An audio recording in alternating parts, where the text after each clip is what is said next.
अस्सलाम वालेकुम दोस्तों, मेरा नाम मोहम्मद मतीन है। दोस्तों, जो थर्ड फेज़ का जो ड्रा निकाला गया था उसकी तकसीम आज 5 अक्टूबर को कंप्लीट हो गई है, यानी 36,884 मकानात को कंप्लीट किया गया है। जो 27 सितंबर के दिन जो ड्रा निकाले थे, 36,884 मकानात का जो ड्रा निकाले, वो ड्रा का 2 अक्टूबर के दिन 19,020 मकानात को दिया गया था। 2 अक्टूबर के दिन 19,020 मकानात को दिया गया था और 5 अक्टूबर के दिन आपको 17,864 मकानात को देकर तकसीम कंप्लीट की गई है। और अभी आपको बैलेंस हुकूमत तेलंगाना ने देने का ऐलान किया है और बहुत जल्द आपको 38,116 मकानात दिए जाएंगे। और जो फर्स्ट फ़ेज़ का है आपको 11,700 मकानात दिए गए थे और सेकंड फ़ेज़ में आपको 13,300 मकानात को दिए गए थे। थर्ड फ़ेज़ में आपको 36,884 मकानात को दिया गया है, यानी कुल आपको 61,884 मकानात को दिया गया है। जो 4 डिस्ट्रिक्ट्स है, 24 हलकों में आपको 61,884 मकानात को दिया गया है दोस्तों। और जो डबल बेडरूम जिस किसी को भी दिए गए हैं, उन लोगों को कैस्ट सर्टिफिकेट कंपलसरी देना कहकर इसके ताल्लुक़ से भी ऑफिसर स्ट्रिक्टली आवाम को बोल दिया गया है। और पब्लिक क्या है, परेशान है, आवाम परेशान है कि भाई कैस्ट सर्टिफिकेट के लिए कुछ मस्जिद के सदरा नहीं दे रहे और हम क्या करना, और बच्चों को देते कहते मगर बड़ों को नहीं देते कहते कहकर वो लोगों से मेरे फ़ोन्स भी आ रहे। तो मैं मस्जिद के सदर साहबों से भी मैं इल्तिजा कर रहा हूँ कि भाई जब आप जो स्टूडेंट्स है वो स्टूडेंट्स को स्कॉलरशिप के लिए आप इन कैस्ट सर्टिफिकेट के लिए आप मस्जिद के लेटर पैड दे रहे हैं, तो अब यहाँ पर भी क्या है, डबल बेडरूम के लिए हुकूमत तेलंगाना ने कैस्ट सर्टिफिकेट का कंपलसरी देना, मैंडेटरी कंपलसरी देना कहकर एक ऐलान किया है। तो आप जो भी बेनिफिशियर्स है जो डबल बेडरूम के हैं वो लोग आपके पास आएंगे, आपको पट्टा बताएंगे, तो आप उन लोगों को लिहाजा लेटर पैड पे लिख के दे दीजिए, क्योंकि वो लोग आप अगर नहीं देंगे तो वो डबल बेडरूम शायद वो लोगों को रुक सकता, डबल बेडरूम शायद वो लोगों को नहीं दिया जाएगा चाबी। इसलिए आप लोग दे दिए तो आप लोगों को भी दुआ मिलती आवाम की। अब मैं समझता हूँ जो भी मस्जिद के सदरा है ये सोच रहे होंगे कि भाई ये लोग कहाँ रहते नहीं मालूम, किधर रहते नहीं मालूम, और कुछ लोग क्या है अभी अभी बस्तियों में शिफ्ट हुए हैं, वो लोगों को हम नहीं पहचानते, कैसा देना कहकर ये भी सवाल उठ रहा है। तो दोस्तों, जो भी हमारे मस्जिद के सदर साहबों को मैं यही बोलना चाह रहा हूँ कि आप लोग उनका करंट बिल जो भी घर में वो लोग रेंट को उतरे हैं यानी किराए को उतरे हैं, उनका इलेक्ट्रिक बिल ले लीजिए, क्योंकि ये घर में वो लोग किराए को उतरे कहकर, और वो एरिया का वो घर वालों का आधार कार्ड या तो वो घर वालों का कोई भी वो घर वालों से कुछ भी राइटिंग लिखा लीजिए, ये घर में ये हमारे ये घर में ये लोग उतरे, लिहाजा इनको डबल बेडरूम आया है, लिहाजा इनको आप लेटर पैड दो कहकर उनकी भी आप चाहे तो सिफारिश ले सकते। वो सिफारिश से आप उनको लेटर पैड दे दीजिए, वो लोग जाकर क्या है एफिडेविट बना लेते हैं एडवोकेट से, एडवोकेट की भी गवाही उसमें ज़रूरी है। एफिडेविट 20 रुपीज़ के बॉन्ड पेपर पे एफिडेविट बनाकर आपका लेटर पैड और एफिडेविट लेकर मी सेवा में एप्लीकेशन डालते। और मी सेवा में तो टाइम बहुत ज़्यादा लग रहा, क्योंकि गवर्नमेंट का टाइम तो 45 डेज़ है कैस्ट सर्टिफिकेट देने का, और उससे जल्दी देना है तो थोड़ा मी सेवा वालों से बातचीत करके जो भी है रेवेन्यू वालों को मैनेज करके जल्दी से जल्दी लेने की कोशिश कीजिए। क्योंकि अब कोल्लूर में जो मकानात आज दिए हैं वो लोगों को 11 और 9 तारीख को वो लोगों को चाबियां दिए जा रहे हैं, उसके अंदर अगर से सर्टिफिकेट्स ये आ गए तो वो लोगों को जल्दी मकानात लेने में दुश्वारी नहीं रहती, क्योंकि कैस्ट सर्टिफिकेट के लिए फिर पेंडिंग पड़ सकता उन लोगों का, जो भी जब डबल बेडरूम के चाबियों का मसला जो भी है वो पेंडिंग पड़ सकता। तो इसलिए उन लोगों को पेंडिंग नहीं रहना है, तो आप जल्दी अगर से आप लेटर पैड दे देंगे, मस्जिद के सदर साहब जल्दी दे देंगे और एफिडेविट वो लोग जल्दी बना लेंगे, तो ये एप्लीकेशन भी अगर जल्दी मूव हुआ तो ये फ़ाइल भी जल्दी मूव हो गए तो आप लोगों को मैं समझता हूँ 8 9 10 दिन में वो लोगों को शायद सर्टिफिकेट्स मिल जाएंगे, अगर कुछ मैनेज अगर कर सके तो रेवेन्यू वालों से। तो दोस्तों ये है आप लोगों को बताना चाह रहा था। और कई सारे हमारे बहनें हमारे भाइयाँ फ़ोन कर रहे कि भाई बहुत दूर दे दिए जी, डबल बेडरूम हमारे को बहुत दूर हो गया, और वहाँ पर एक बस फैसिलिटी नहीं है, ऑटो फैसिलिटी नहीं है, हम कैसा जाना वहाँ पर, कैसा रहना।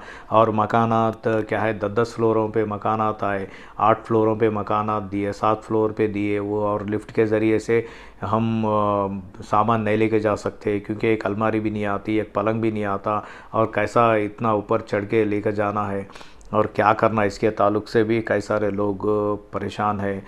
तो दोस्तों जब आपको हुकूमत दे दी है तो आपको रहना है, और आप जो भी है आपको किराए से तो आप बच रहे हैं ना, किराए 7,000 8,000 किराया डालकर आप लोग रह रहे हैं, तो उससे तो बेहतर है वहाँ पर जाके शिफ्ट हो जाए। तो अगर वहाँ पर आप शिफ्ट होएंगे तो वहाँ पर आपको ऑटोज़ फैसिलिटीज़ भी हो जाएगी, आपको दुकानों के फैसिलिटीज़ हो जाएंगे, और आपको वहाँ पर बसेस भी प्रोवाइड किए जाएंगे। जो भी है आपको ट्रांसपोर्ट का प्रॉब्लम भी आपको वहाँ पर सॉल्व हो जाता जब आप लोग शिफ्ट हो जाएंगे। तो और आपको करीबी में स्कूल्स भी वहाँ पर शायद मैं समझता हूँ स्कूल भी वहाँ पर लग जाएंगे। और जो भी है जो ये मार्च में स्कूल का जो भी टाइम था वो एग्ज़ाम्स होने के बाद में फिर वहाँ पर भी जब पब्लिक अगर से वहाँ पर चले जाएंगी तो ऑटोमेटिक वहाँ पर ये सब फैसिलिटीज़ वहाँ पर आप लोगों को मिल जाएंगे। अब स्कूल नहीं है तो स्कूल भी वहाँ पर लोग वहाँ पर खोलेंगे, प्राइवेट स्कूल्स तो इजी है खोलना। तो दोस्तों आप लोगों को ये सब चीज़ें तो वहाँ पर प्रोवाइड हो जाएंगे जब आप शिफ्ट होंगे। आप लोग टेंशन ना लें, और आप लोग किराए से बचना है तो आप लोग वहाँ पर रहना ज़रूरी है। अब जब अगर से किराया यहाँ पर इतना किराया बन रहे तो आपको थोड़ा बहुत आपको थोड़ा सेविंग में भी पैसे बच जाते, सेविंग जब सेविंग भी कर सकते हैं आप। तो दोस्तों ये है मसला। और रहा इनकम सर्टिफिकेट, आप लोग इनकम सर्टिफिकेट के लिए जो भी अप्लाई कर रहे हैं तो आप कंपलसरी एफिडेविट अपना आधार कार्ड, अगर आपका रेशन कार्ड है तो रेशन कार्ड भी लेकर जाएं, मी सेवा में अप्लाई करें। एफिडेविट तो कंपलसरी है, एफिडेविट के ज़रिए से ही इनकम सर्टिफिकेट बनता, और एफिडेविट के ज़रिए से ही आपको कैस्ट सर्टिफिकेट बनती। तो ये दो आप जल्दी बना लेने की कोशिश करें। अब डबल बेडरूम जिसको अलॉट नहीं हुआ वो लोग भी पहले से ये कार्रवाई करना चाह रहे हैं तो पहले से आप लोग कार्रवाई करके रख लें। शायद आपको डबल बेडरूम अगर से अलॉट हो गया, अगर से आपको ड्रा में नाम आ गया तो वो लोगों को भी ईजी रहता कि वो लोगों को ज़्यादा दुश्वारी, ज़्यादा परेशानी उठाने की ज़रूरत नहीं रहती, तो इमीडिएटली आप लोग भी सबमिट कर सकते हैं अपने डॉक्यूमेंट। तो दोस्तों ये रहा, और 4th फेज़ का बेसब्री से कई सारे भाइयाँ और हमारे बहना इंतज़ार कर रहे हैं आवाम। तो आप लोगों को बहुत जल्दी इसका दिया जाएगा, और 38,116 मकानात आपको बैलेंस है।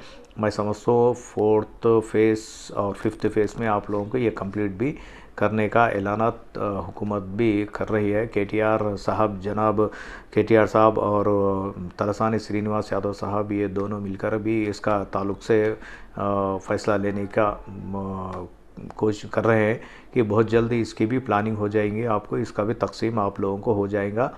अब जिस किसी के नाम अलॉटमेंट नहीं हुए इंशाल्लाह वो लोगों के नाम भी शायद इसमें अलॉट हो सकते हैं, आप परेशान ना हो। और जो मुस्तहिक़ है वो मुस्तहिक़ लोगों को डबल बेडरूम मिलना बोल के मैं भी अल्लाह से दुआ कर रहा हूँ। तो और दोस्तों रहा सवाल ज़ाती घरों का, ज़ाती घरों वाले तो परेशान है ही, जिसको मकानात आए हैं वो लोग बहुत परेशान है, क्योंकि यहाँ पर KYC पूछ रहे हैं। जिस दिन आपको चाबियाँ दिए जाएंगे उस दिन आपको KYC देना पड़ रहा है, क्योंकि गवर्नमेंट हुकूमत तेलंगाना ने ये फ़ैसला लिया है कि जिस किसी को भी मकानात अलॉट हुए हैं उनको कंपलसरी KYC करना पड़ता। आप KYC करें तो आपको आपके नाम पे रजिस्ट्रेशन कोई भी प्लॉट हो या घर हो उसमें बता देता। आपको KYC के ज़रिए अगर से आपके नाम पे कुछ घर का टैक्स भी है तो भी शायद उसमें बता देगा, और आपके नाम पे अगर से कार है तो कार बता देगा। अगर टाटा AC अगर कोई भी ट्रांसपोर्ट व्हीकल है तो उसके ताल्लुक़ से भी आप बोल सकते हैं मेरा गुजारा इसमें है, तो लिहाजा अब मैं ये चला रहा हूँ, बल्कि आप उसके ताल्लुक़ से भी आप बता सकते, क्योंकि अपने नाम पे जो जो है KYC के ज़रिए वहाँ पर मालूम हो जाएगा। अब उसके बाद क्या होता क्या नहीं, अब वो ये तो इसके बारे में कोई भी नहीं बोल सकते। अगर जिस किसी का भी ज़ाती मकान रहा है, उनको डबल बेडरूम अलॉट हुआ है, तो केवाईसी के ज़रिए उन लोगों का भी वहाँ पर मालूमात हो जाएंगे। अब हुकूमत तेलंगाना तो कमेटी डालने का प्लान कर रही थी, क्योंकि ज़ाती घरों वालों को मकानात आए, ये बात हुकूमत को भी मालूम है। और ये गलती तो थोड़ी बहुत ऑफिसरों की है, क्योंकि वो लोगों को वेरिफिकेशन का टाइम कम दिया गया है, 1.5 या 2 महीने का टाइम दिए। एक एक डिवीज़न के को 500 मकानात का वेरिफिकेशन, 500 लोगों का वेरिफिकेशन करने का वो लोगों को लिस्ट दिया गया था। अब वो 1.5 महीने का 2 महीने का टाइम था। वो लोग क्या है, ऑफिसरा एक एक दिन 10 आदमियों को 15 आदमियों को करना था, मगर वो लोग क्या है नहीं कर सके, प्रॉपर वेरिफिकेशन नहीं करके क्या करे, हमारे को क्या गया, हुकूमत कम टाइम दी कहकर क्या करे, वो हर एक को टिक मार दिए। यानी 500 मकानात का वेरिफिकेशन करने का था, मगर वो लोग 500 मकानात के 500 को सिलेक्ट करके भेज दिए वो लोग, क्योंकि 500 मकानात में कई ज़ाती घरां वाले हैं, कई किराए घरां वाले हैं। तो किराए घरां वालों को सेलेक्ट करने का था, ज़ाती घरों वालों को रिजेक्ट करने का था। वो लोग क्या करें, 500 के 500 सेलेक्ट करके भेज दिए। 500 के 500 सेलेक्ट करते ही ये ड्रा में ज़ाती घरों वालों को भी घर आ गए। अब पब्लिक परेशान है, अरे ऐसा कैसा आया, ऐसा कैसा आया।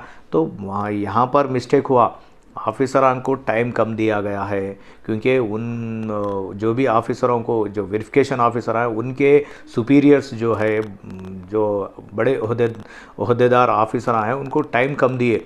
आपको ये 2 महीने में, 1.5 महीने में ये कंप्लीट करना है टारगेट बोलकर वो लोगों को दिए। और ये ऑफिसर जो ऑफिसर आए डिस्ट्रिक्टों से आए, क्योंकि हैदराबाद के ऑफिसरों को हैदराबाद में नहीं डाले, उन लोगों को करीमनगर, सिद्दीपेट, गद्वाल, ऐसे कई सारे दूर दूर डिस्ट्रिक्टों के ऑफिसरों को हैदराबाद में इंक्वायरी के लिए डाले। अब वो ऑफिसर क्या है, आकर यहाँ लॉड्जिंगों में रहकर, यहाँ पर उनका सही ठिकाना नहीं था रहने का। अब वो लोग आए बेचारे, आके करके वो लोग तकरीबन वेरिफिकेशन करे। अब कुछ वेरिफिकेशन क्या है, टाइम कम रहने के क्या है, कम रहने से हर एक को सेलेक्ट करके भेजिए ड्रा में, यानी ऑरेंज लिस्ट में वो लोगों के नाम आ गए, वेरीफाई कर दिए, भेजिए। भेजते क्या है, वो लोगों को ज़ाती मकाना जिसको है, वो लोगों को घर अलॉटमेंट हुआ है। तो ये ऑफिसरों की भी गलती है कि वो लोग ऐसा नहीं करना था, ऐसा कर दिए, क्योंकि टाइम कम दिए बोल के ये लोग क्या है, ये हरकत करे। ये हरकत करने से यहाँ पर ये इफ़ेक्ट हुआ, जो ज़ाती घरां वालों को घर आ गए। अब उसके ताल्लुक से हुकूमत क्या करी, केवाईसी कंपलसरी है कहकर एक ऑप्शन रखी केवाईसी का। वो ऑप्शन के ज़रिए अगर ज़ाती घर रहा तो वहाँ पर मालूमात हो जाएंगे, अगर किराए का घर रहा तो उसको कोई प्रॉब्लम नहीं है। ज़ाती घर वाले को परेशानी है, जिसको कार रहा है वो लोगों को भी परेशानी है, वहाँ पर क्लियर कट आपको आ जाता। तो दोस्तों, इसलिए जो भी हुआ हो गया, अब जो होने वाला है इंशाअल्लाह वो भी आप लोगों को इसके ताल्लुक़ से मालूमात होते रहेंगे। और भी आपको 38,116 मकानात तो आपको देना बैलेंस है, हुकूमत इंशाल्लाह बहुत जल्द दे देगी। अगर इस जो भी ये 38,116 मकानात से देने के बाद भी जो कोई भी आवाम है, बैलेंस है वो लोगों को जिसको ड्रा में नाम नहीं आया, वो लोग इंतज़ार करिए। वो लोग नया एप्लीकेशन डालना क्या बल्कि भी पूछ रहे हैं। तो आप लोगों के तो अब तक तो ऐसा कुछ भी ऐलानात नहीं हुए, जिसको नामा अलॉट नहीं हुआ वो लोग फिर से अप्लाई करो कहकर तो नहीं हुआ। मैं समझता हूँ शायद फिर नेक्स्ट जो है हुकूमत में आने के बाद में फिर और 1 लाख घर आपको बनाने का भी ऐलान है। फिर इंशाल्लाह शायद फिर उसमें आप लोगों को दिया जा सकता है बहुत जल्द। अब तो बहुत ज़रूरी इसके बारे में फ़ैसला लेने वाली है। जैसा ही हुकूमत में आते ही इलेक्शन के बाद फिर से केसीआर साहब इसका ताल्लुक़ से बहुत जल्द फ़ैसला लेने वाले हैं, और बहुत जल्द इसका कंस्ट्रक्शन भी इंशाल्लाह स्टार्ट करने वाले हैं। स्टार्ट करके आप लोगों को भी मैं समझता हूँ शायद 1 साल 2 साल के अंदर आप लोगों को शायद दे देंगे। तो दोस्तों, ये है, आप लोग इंतज़ार करिए।